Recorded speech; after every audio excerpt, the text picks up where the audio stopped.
Namaste. In this video, we will be covering inequalities on number lines. So what is a number line? This is a visual representation of numbers on a straight line. And we typically see that each number is equally spaced out. So on this number line, we start at 0 and continue into the positive direction to reach 10 and into the negative direction to reach negative 10. Before we learn how to graph inequalities on a number line, there are two basic rules that I must cover.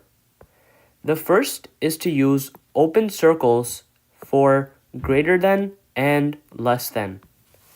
So what does this mean? Well, if we look at the number line below, notice how there is an empty circle at -4. Also notice how this blue line continues on forever into the positive direction of this number line. So, what do you guys think this number line could represent? Well, if we look at the values encompassed by the blue line, are they greater than -4 or less than -4? Well, we see -3, -2, -1, and so on. And these values are all greater than -4. So this number line represents the inequality x is greater than -4. The second inequality is similar, except it tells us to use closed circles for greater than or equal to and less than or equal to. If we look at the number line, notice how there is a closed circle at 3. And then the blue line extends on forever into the negative direction of this number line. So what do you guys think this inequality could be? Notice how we see values that are less than 3 on this blue line, such as 2, 1, 0, and so on. So therefore, this inequality is x is less than or equal to 3. So let's move on to a practice problem. This is asking us to graph x is greater than or equal to -2. I highly encourage all of you to pause the video and try this problem on your own. But before I begin, I need to construct a number line.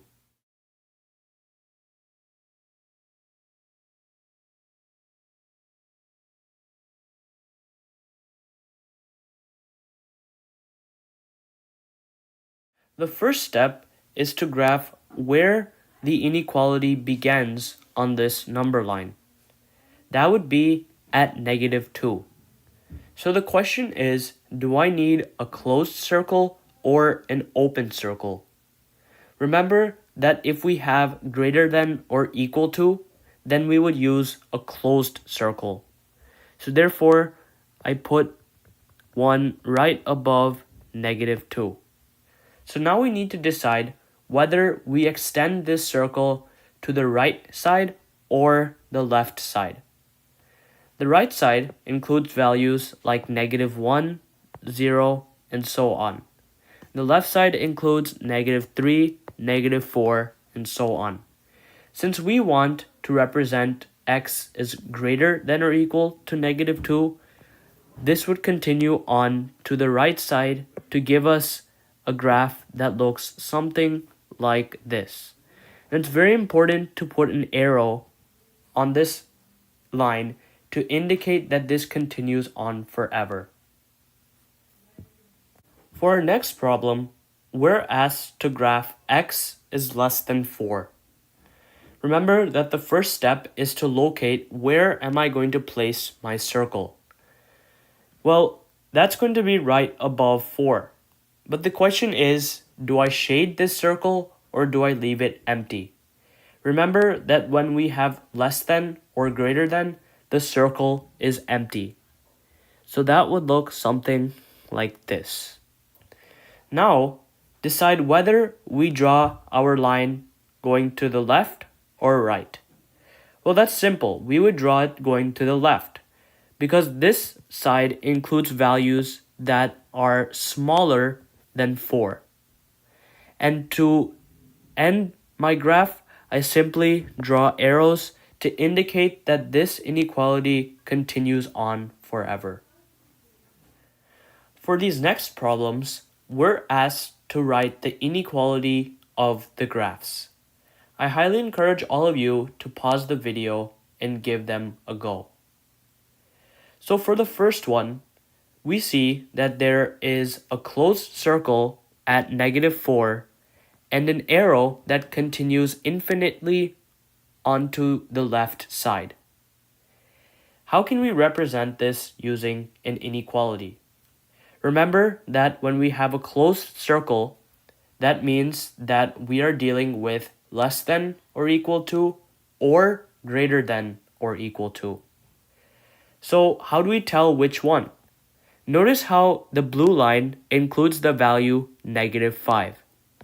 Is this value less than -4 or greater than -4? Well, it's less than. So therefore, this graph is the inequality x is less than or equal to -4. So for the next graph, we are going to be using the same process.